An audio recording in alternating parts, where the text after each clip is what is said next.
नमस्ते. गण गण गणात बोते. स्वादगाथा या माझ्या चॅनेलवर तुम्हा सर्वांचे मनापासून खूप खूप खूप स्वागत आहे.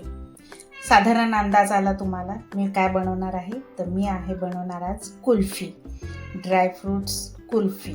तर त्यासाठी मी हे 3 तास भिजत ठेवले होते. ड्रायफ्रूट्स बदाम, काजू आणि पिस्ते. चला तर आपण आता लवकरात लवकर बनवायला सुरुवात करूया. चला तर आपण आता बदामाची साल काढून घेऊया. बाहेरून विकत घेऊन खाण्यापेक्षा घरच्या घरी एकदम सोप्यात सोप्या पद्धतीने मी ही कुल्फी कशी बनवायची हे तुम्हाला दाखवणार आहे.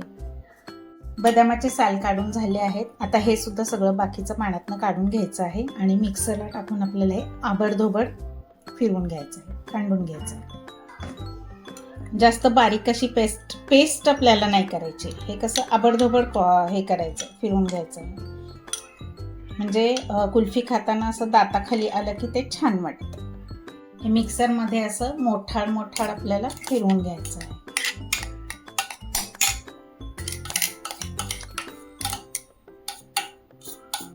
तर इथे मी अर्धा लिटर दूध घेतलेलं आहे.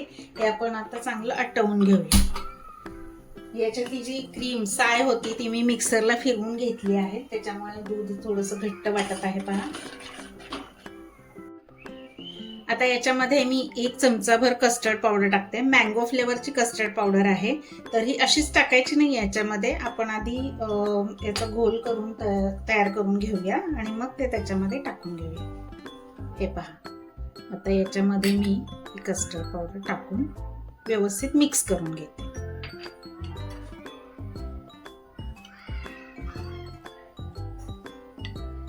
चला, आता हे दूध पण आपलं आटलेलं आहे, बऱ्यापैकी आटून झालंय. याच्यामध्ये मी काय करते, आता 2 चमचे पिठी साखर घालते आहे. हे साखरेचं प्रमाण तुम्ही तुमच्या आवडीनुसार कमी जास्त करू शकता. तुम्हाला जर जास्त गोड कुल्फी हवी असेल तर साखरेचं प्रमाण 1 चमचा साखर वाढवा. अजून मी इथे 2 चमचे टाकले. त्याच्यानंतर हे ड्रायफ्रुट्स भिजवून आपण रवाळ असं कुटून घेतलं होतं, मिक्सरवर करून घेतलं होतं, ते टाकून घ्यायचं.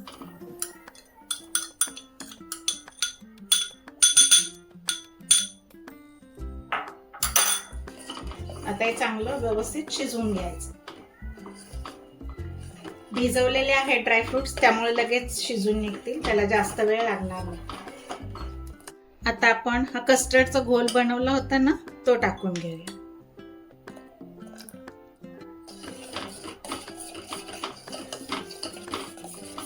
2 मिनिटं हलवून घ्यायचं असं. आता पहा, त्याला दाटसरपणा येईल. हे घट्ट घट्ट होत चाललेलं आहे.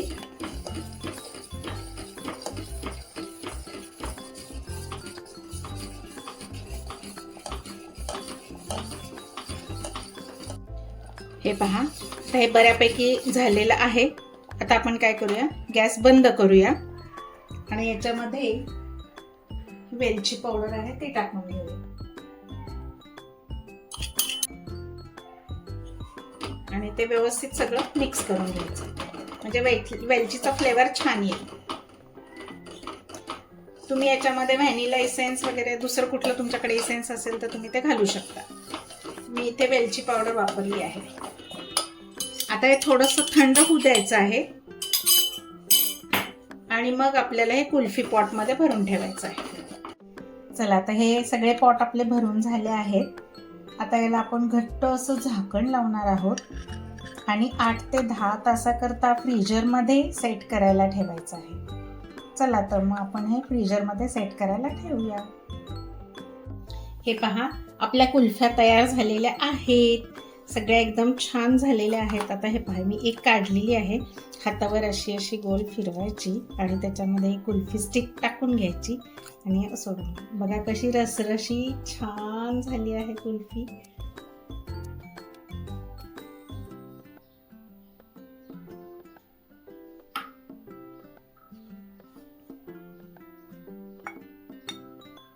चला, तर या उन्हाळ्यात तुम्ही पण नक्की करा आणि याचा आनंद घ्या.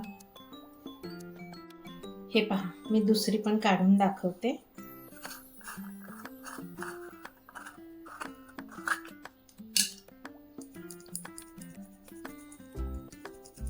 याने असं थोडंसं हातावर फिरवायचं किंवा मग पाणी घेऊन त्याच्यामध्ये डिप करायचं आहे असं पाण्यामध्ये. हे पहा कडेला सुटल्या आहेत कडा त्याच्या. आता याच्यामध्ये फक्त तुम्हाला ही स्टिक अशी टोचून घ्यायची आहे.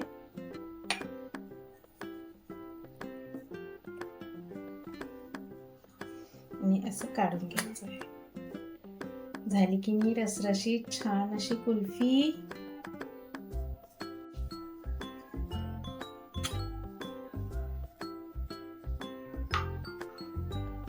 या मग थंड थंड गारगार कुल्फ्या खायला. अशा स्वादिष्ट रुचकर रेसिपींसाठी पुन्हा पुन्हा भेट द्या माझ्या स्वादगाथा चॅनेलला. लवकरच भेटू आपण पुढील नवीन व्हिडिओमध्ये नवीन रेसिपीसह. तोपर्यंत मस्त खा आणि स्वस्त राहा. माझा व्हिडिओ पूर्ण पाहिल्याबद्दल खूप खूप खूप धन्यवाद. बाय.